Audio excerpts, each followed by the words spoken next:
నిజానికి అన్నయ్య బాడీ నాలా పెట్టుకుని నా నోట మాటలు రావట్లేదు. అది మా ఏరియాలో జరగడం, ఎంతమంది పెద్దలు, ఆయనకున్న సర్కిల్ టీం అంతా నాకు తెలుసు.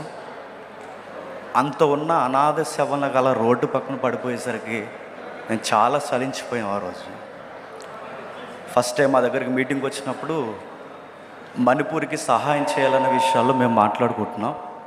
అన్న దగ్గర కొంచెం అమౌంట్ ఉంది, మణిపూర్కి మళ్ళీ పంపించండి అని అన్నప్పుడు తప్పకుండా పంపుతాను. జేమ్స్, నీకు విషయం చెప్పాలి, నెక్స్ట్ టార్గెట్ మన తెలుగు రాష్ట్రాల మీద ఉంది, కొంచెం జాగ్రత్తగా ఉండండి నాకు చెప్పాడన్న. ఆ మాట చెప్పిన తర్వాత అది ఆయనకే జరగడం, ఈరోజుకి నేను తట్టుకోలేకపోతున్నాను ఆ మాటని.